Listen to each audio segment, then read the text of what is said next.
여러분들은 이제 앞으로 사회에 첫발을 디디는 그 입장이 있기 때문에 앞으로 공부할 것도 많고 또 경험하고 그럴 것도 많은데 오늘은 제가 주제를 빌어갖고 선생님이 들려주는 피임 생리 이야기를 해서 먼저 강연하겠습니다.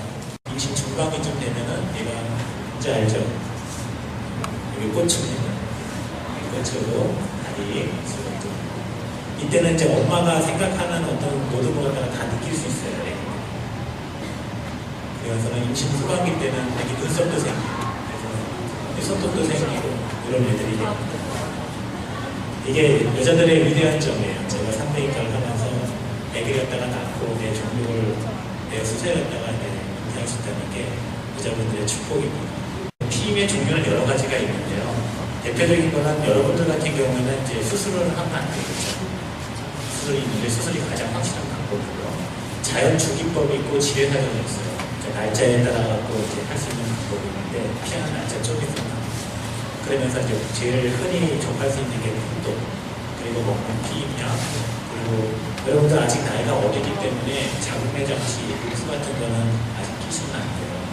불 끼게 되면은 그 장점은 임신은 안 되긴 하지만 가장 큰 문제가 질의 내용이 심해지고 염증이 심해져요. 그리고 팬티가 노랗게 나오거나 또 물 같은 게 많이 가렵거나 그러면은 이게 골반염 그 질염이 좀 생긴 거거든요. 그럼 염증이 생겼을 때 그때 사람의 몸은 아무리 상대방이 성병에 걸렸다 하더라도 내가 건강하면 잘 안 생겨요. 100%다 생기는 거 아니거든요. 근데 문제는 내가 몸 상태가 안 좋고 이렇게 질염이 많은 상태에서 상대방이 조금만 주의 있다 하더라도 그 잠자리 하면 바로 성병이 걸려요. 그래서 곰지름 같은 것도 많이 생기고 가렵거나 일단 밑에가 잠자리 했는데 가렵다 또 냄새가 난다 그러면 병원에 가서 치료받으시죠. 기형아를 갖다가 아까 출산 할 수 있다고 나오는데 그건 맞는 말이에요. 피임을 갖다가 피임약을 계속 먹어서 목속에 녹아있거든 그 약이. 성분 자체가 다 없어지는 기간이 한 3개월 정도 돼요. 되게 이제 3개월 정도 지난 다음에는 정상 임신을 갖다가 이제 시도하는 게 좋을 것 같고 또 어떤 기형아나 뭐 이런 몸 자체에도 여러 가지 문제가 생길 수도 있긴 한데 상황에 따라서는 생리불순이나 호르몬의 이상이 있는 여성들한테서는 그 피임약을 복용하면 오히려 더 효과적인 경우가 또 많이 있습니다. 자, 이게 뭘까요 이게? 가발이네. 어떻게 대처해요? 네? 도망가요? 어떻게 해요? 아, 소리도 많아요? 왜? 그냥 가요? 그냥? 감상해요? 어떻게 할까요? 이렇게 남자친구들 가발이네 하고 싶은 사람도 있어요? 이 사람이 과연 이게 정상적인 사람일까요? 아닐까요? 정신병자예요? 근데 아닐 수도 있어요. 성적으로 굉장히 도착증이 생겨갖고 문제가 된 사람들이죠. 제일 중요한 요소가 밑에 생식기도 아니에요. 상대방을 가장 많이 안주시킬 수 있는 그거는 사람 몸 중에서 바로 손길이에요. 손의 감각. 손으로 따뜻하게 안아주고 손으로 쓰다듬어주고 하는 그게 상대방을 가장 많이 만족시킬 수 있어요. 나중에 죽는 게 매동 때문에 매동에 나중에 합병증 중에 하나가 정신불균증이 생겨요. 귀 다 퍼지면 신경 매동이라고 하고 신경을 매동 세포가 들어가게 되면 문제가 되거든요. 그러면서 이제 정신불균증이 걸려가지고 죽는 장면. 스칼렛 요한슨이라고 굉장히 세계에서 제일 섹시한 여자예요. 유명 여기 모델 출신인데요. 이 친구도 그래요. 근데 이 친구는 참 재밌는 것 중에 하나가 섹스에 개방적인 생각을 갖고 있긴 하지만 그렇다고 나를 성적으로 이용할 수 있다고 여기는 착각이다 이렇게 나와. 남자 사귈 때는 그 남자만 충실했다. 그렇죠? 내 몸으로 스스로 보호하겠다는 의지가 굉장히 강한 사람이에요. 제대로 정신이 바뀐 친구죠. 여러 가지 문제가 있어요. 인류의 역사가 생기면서 생겨난 이 성병이에요. 잠자리 하게 되는 거. 원래 사람들은 종족번식이라는 어떤 그런 거랑 강한 식욕이 가장 원초의 본능이라 해요. 종족번식을 갖다가 하기 위해서 어차피 섹스를 하게 되는데 동물들은 그저 종족번식을 위해서만 하지만 사람들은 쾌감을 또 찾기 위해서 또 잠자리를 하거든요.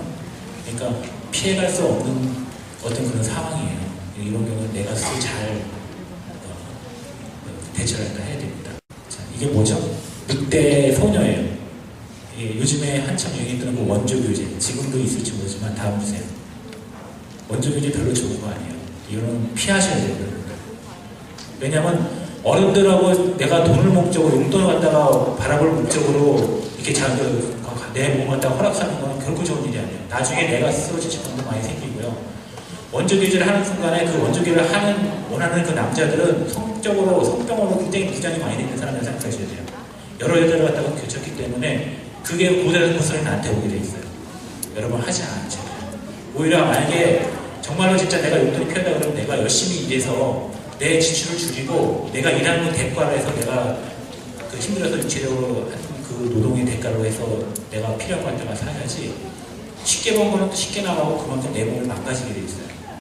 또 이거 문제예요. 항문성병. 이게 되게 오랄 섹스나 잡자를 갖다가 해서 문제가 되긴 하지만은 항문 주위로 이렇게 오돌오돌 올라오는 것들이 있어요. 되게 간지럽고 뭐 손으로 만지면은 또 만져지고 일부는 뜯어지기도 하고 그래요. 우리 병원에도 많이 오는데 그래서 이런 거 병원에 오자마자 뭐가 부스럼처럼 올라오고 곤지름처럼 이렇게 뭐 버섯 모양처럼 이렇게 막 올라온다 그런 게 내 몸에서 만지시면 바로 병원에 와야 돼. 가만 놔두면은 내가 그 같이 팬티 있잖아? 팬티를 갖다가 같이 세탁기를 돌려버리면은 엄마한테도 감염되고 동생한테도 감염되고 그런 거죠. 이게 바로 이제 곤지름이라고 하는 거예요. 예. 여기도 보면은 남친과 애널 섹스를 했는데도 피도 안 나고 괜찮은 아무 이상 없는지 문제되죠. 에이즈 걸릴 수도 있고 콘딜러만 걸릴 수 있고 콘딜러 바로 곤지름이고 직장 매듭도 걸릴 수 있고 여러 가지 있어요. 그러면서 문제가 절대 이 항문으로 잠자리 하시면 안 돼요. 아무리 누가 요구한다 그래도 하게 되면은 거기에 찢어져요 항문이. 그러면 거기에 나중에 치질도 많이 생기고 거기에 피가 많이 생기면서 정말 문제가 많이 생겨요. 저희 일반외과에서도 잘 치료가 잘 안 되고 그래요. 아까도 말했지만은 이게 자궁 경부예요. 입구 쪽인데 여기서 암이 발생된다거든요. 암이 발생되는데 이거는 잠자리를 하는 순간부터 자궁 경부암 검사를 하셔야 돼요. 여러분들. 잠자리 하는 순간부터. 그래서 1년이나 2년에 한 번 정도 그런 계속 건강검진을 하는 게 좋고요. 만약에 여기서 문제가 생겨서 자기 자궁경부암 검사를 하게 되면은 염증이 있는지 없는지도 나와요.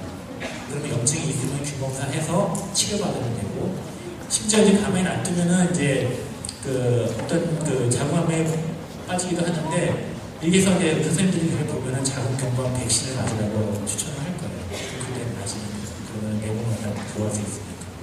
또 건강한 성생활이 제일 중요한 거예요. 그리고 여러분들 제일 중요한 거는요, 잠 잘 자야 돼요, 잠. 그리고 하루에 물을 1리터 이상씩 계속 먹어야 돼요. 그게 사람들, 여자들 몸에 한 70~80% 이상이 분리되어 있기 때문에 수분 보충이 없고 술만 먹고 술 먹게 되면은 계속 그 몸에 물이 빠져나가게 되거든요.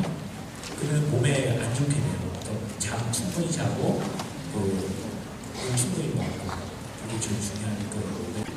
이거 마찬가지로 이 임신에 걸리면은 애기들 태어났을 때 애기들도 임신에 걸리게 되면 물에서 피가 나고 애기들 선천성 그 임신이에요.